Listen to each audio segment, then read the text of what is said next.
Today we are gonna start chapter 1, Introduction to Environmental Science.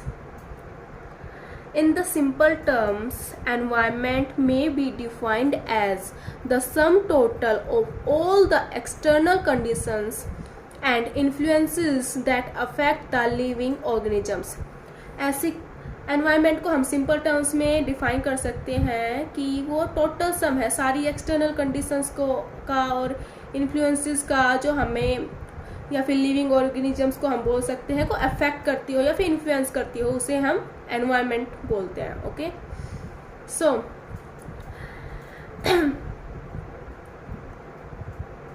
it includes lower part of the atmosphere, entire hydrosphere, soil, lithosphere, and to the depth where evidence of existence of living organisms has been found. Okay, so here environment. The term environment refers to the surroundings of an living organisms or organism which includes both living and non-living components.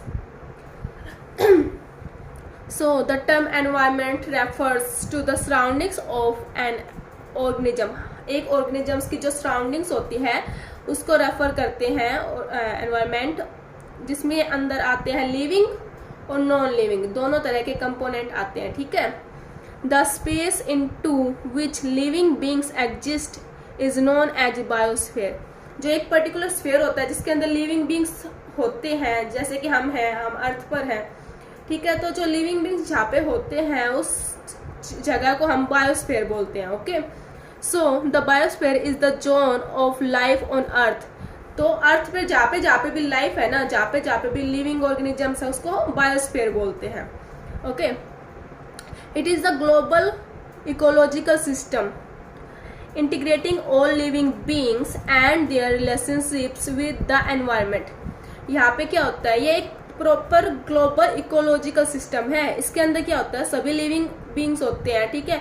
और उन living beings का relationship दिखाया गया है पूरी environment के साथ. Okay, so the biosphere is considered as a thin cell of many hundred kilometers of radius that encloses the earth. Biosphere क्या है, एक थिन सेल है जिसके अंदर जो मतलब कि 100 किलोमीटर्स ऑफ रेडियस है जिसकी. ओके, और वो अर्थ को एनक्लोज करती है. ठीक है.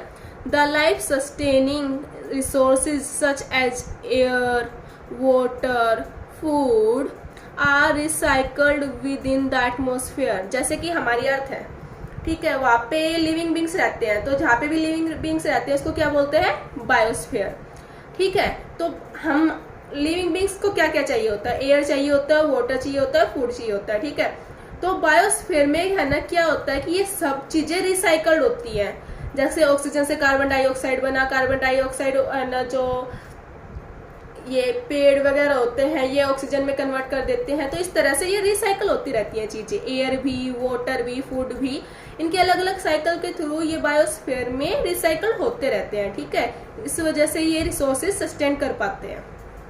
The environment is the aggregate of all those things and set of conditions which directly or indirectly influence not only the life of organisms but also the communities at a particular place. Okay, तो environment है वो क्या है, वो set है conditions का जो directly indirectly influence करती है लाइफ को भी, ऑर्गेनिजम्स की जो लाइफ होती है उनको भी और कम्युनिटीज को भी. ठीक है. एक पर्टिकुलर प्लेस पे. ठीक है. Any external force or influence which surrounds and affects the life of a plant or any organism in any way becomes a factor of its environment. कोई भी प्लांट है या फिर कोई भी एक्सटर्नल फोर्स है, जैसे कि एयर होगी, वाटर क्वालिटी हो गई, कुछ भी लगा लो, वो इन्फ्लुएंस कर रही है किसी प्लांट को या फिर किसी भी लिविंग ऑर्गेनिजम्स को, तो वो एक फैक्टर बन जाता है एनवायरनमेंट का. ऑब्वियसली हमारे आसपास का जो भी है एनवायरनमेंट, उसमें कोई भी चेंजमेंट आता है तो वो हमें अफेक्ट करता है. हमें कोई भी चीज अफेक्ट कर रही है वो एनवायरनमेंट के अंदर आती है. Okay, these factors all are called environmental factors. जो भी फैक्टर्स इफेक्ट कर रहे हैं, जैसे कि हम एयर ले रहे हैं और आसपास किसी ने एयर पोल्यूशन कर दिया, लाइक फैक्ट्री है तो उससे एयर कंडीशन खराब हो रही है, तो उससे हमें प्रॉब्लम हो रही है, तो वो भी एक एनवायरनमेंट का फैक्टर हो गया। किसी ने वाटर के अंदर पोल्यूशन कर दिया, वाटर पोल्यूशन कर दिया, तो वो हम पानी पीने में हमें प्रॉब्लम आएगी कि उस पानी को हमें प्योरीफाई करना पड़ेगा, तो वो भी एक एनवायरमेंटल फैक्टर हो गया।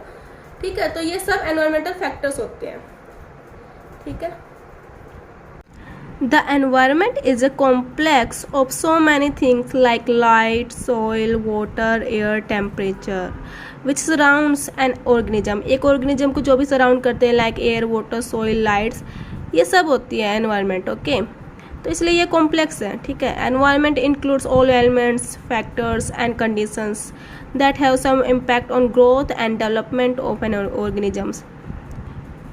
ठीक है, एक organisms के ऊपर जो इम्पैक्ट डालती है उसकी डेवलपमेंट में, ग्रोथ में, वो एनवायरनमेंट होती है, उसके फैक्टर्स होते हैं, उसके एलिमेंट्स होते हैं, ठीक है, कंडीशंस होती हैं। Thus environment includes all the external conditions and elements that affects the life and development of N organisms.